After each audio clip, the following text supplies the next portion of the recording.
Zambi kuvanda na beno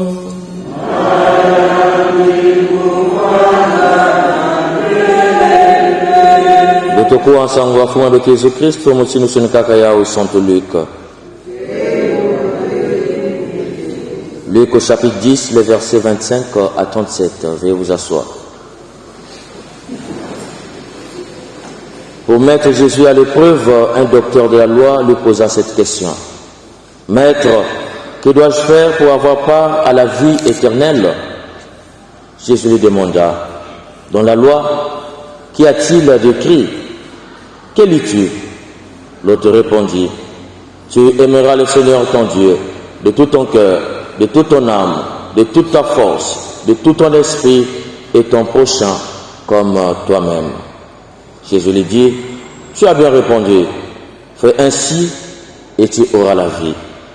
Mais lui, voulant montrer qu'il était un homme juste, dit à Jésus, et qui donc est mon prochain? Jésus reprit, un homme descendait de Jérusalem à Jéricho, et il tomba sur des bandits. Ceux-ci, après l'avoir dépouillé, roué de coups, s'en allèrent en le laissant à moitié mort. Par hasard, un prêtre descendait par ce chemin. Il le vit et passa de l'autre côté. De même, un lévite arriva à cet endroit, il le vit et passa à l'autre côté. Mais un Samaritain qui était en voyage arriva près de lui. Il le vit et fut saisi de pitié. Il s'approcha, pansa ses plaies, en y versant de l'huile et du vin. Puis, il le chargea sur sa propre monture, le conduisit dans une auberge et prit soin de lui.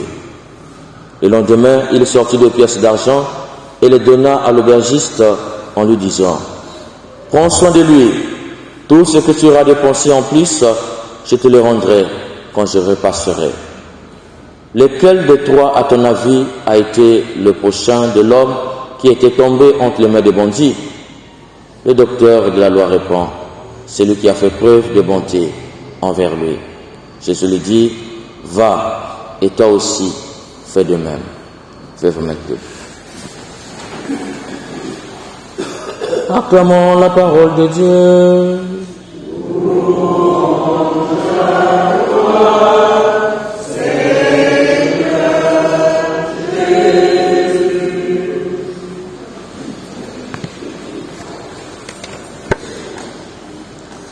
Une question existentielle, une question de vie. Qui est mon prochain? Parce que très souvent, il y a des gens que nous considérons comme nos prochains. Celui que tu considères comme ton ami, c'est celui qui te tue. L'ami avec qui tu marchais, c'est celui qui te ravit ton mari. Celui que tu considérais comme ton intime, c'est lui qui prend ton poste.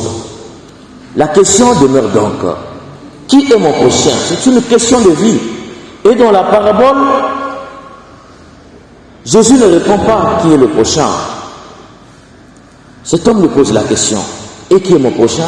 Jésus ne dit pas, ton prochain c'est un tel, ton prochain c'est X, ton prochain c'est Y. Il raconte une parabole. Et dans la parabole, il dit, un homme qui descendait de Jérusalem à Jéricho. La phrase est capitale pour comprendre la suite de la parabole. Jésus n'a pas dit un homme montait de Jéricho à Jérusalem. Il dit il descendait de Jérusalem à Jéricho. Cela veut dire quoi? Monter à Jérusalem signifie aller au temple. Descendre de Jérusalem signifie que sortir du temple. Et c'est là où c'est fondamental, chers frères et sœurs. Si l'homme descendait, ces juifs descendaient de Jérusalem pour aller à Jéricho, ça veut dire qu'il est sorti du temple, il a fini le culte. Cela veut dire que le prêtre qui est passé à côté ne montait pas pour aller offrir le sacrifice, mais il avait déjà fini le sacrifice et il partait chez lui. Le lévite ne partait pas pour aller enseigner, mais il avait déjà fini l'enseignement et il rentrait chez lui. Et c'est là où c'est grave. Tu as fini le sacrifice qui est pour la réconciliation, pour le salut, mais tu passes à côté de quelqu'un qui est dans la souffrance, dans le besoin. Le salut que tu es allé offrir à Dieu, tu es incapable de mettre cela en pratique.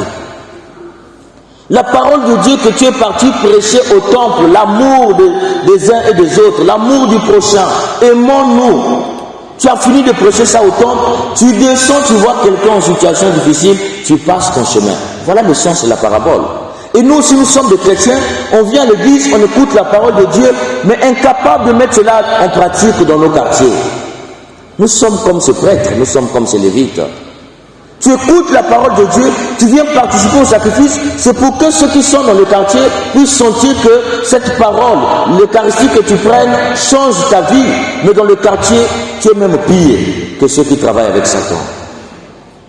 Voilà les enjeux de cette parabole. Mais à côté, Jésus nous dit, il y avait quelqu'un qui ne descendait pas du temple, c'est-à-dire qui ne partait pas au temple, qui est passé là, un Samaritain qui a eu pitié de lui. Et à la fin, Jésus pose la question, entre les trois, qui est le prochain de l'autre? En fait, en posant cette question, Jésus réformule sa question puisqu'il avait dit, qui est mon prochain? Jésus lui fait comprendre par cette parabole, la vraie question n'est pas qui est mon prochain, mais la vraie question, de qui es-tu le prochain de l'autre? De qui es-tu le prochain?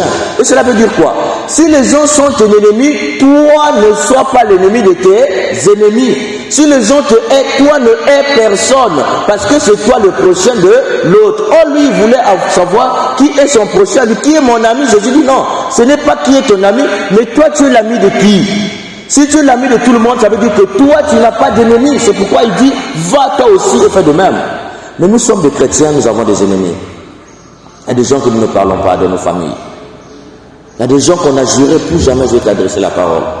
Il y a des gens même quand ils te saluent, tu ne réponds pas. Parce qu'il t'a fait du mal. Peut-être que c'est le sorcier de votre famille. Peut-être que c'est quelqu'un qui t'a renvoyé. Peut-être que c'est quelqu'un qui a abusé de toi. Quelqu'un qui t'a violé. Quelqu'un qui t'a fait quelque chose qui a écœuré ta vie. C'est-à-dire qu'il a marqué ton histoire. Et tu as juré, plus jamais je vais lui parler. C'est de toi qu'on parle ici dans cette parabole. De qui es-tu l'ami? Et l'ami ici, le prochain, c'est quelqu'un qui est loin. Ça veut dire que le prochain, l'ami, c'est ton ennemi. L'ami vrai, ce n'est jamais celui qui est proche de toi. Ce n'est jamais celui à qui vous baptisez, vous mangez ensemble. Jésus te dit, ton ami, c'est ton ennemi, celui qui te fait du mal, celui qu'il faut considérer comme ton ami. Nous allons donc prier, chers frères et sœurs, pour que nous, les chrétiens d'aujourd'hui, nous puissions plus avoir des ennemis. Et malheureusement, aujourd'hui, dans la vie chrétienne, le christianisme, avec ses diversités, entre nous les chrétiens, on ne s'entend pas. Parce que j'ai pris dans telle église, toi tu es catholique, je te hais. Mais Jésus te dit ce matin, ceux qui te considèrent comme catholiques damnés, il ne faut pas les haïr. Prie pour eux, prie pour tes ennemis. Demandons cette grâce pour que nous les chrétiens, nous ne puissions pas avoir des ennemis, même si les gens nous haïssent. Amen. Verser de l'encre dans les ondes, changer le ciel en parchemin, tendez la plume à tout le monde et que chacun soit écrivain, vous dire tout l'amour du Père ferait tarir les eaux et remplirait la place entière sur ces divins rouleaux. L'amour de Dieu si fort, si tendre,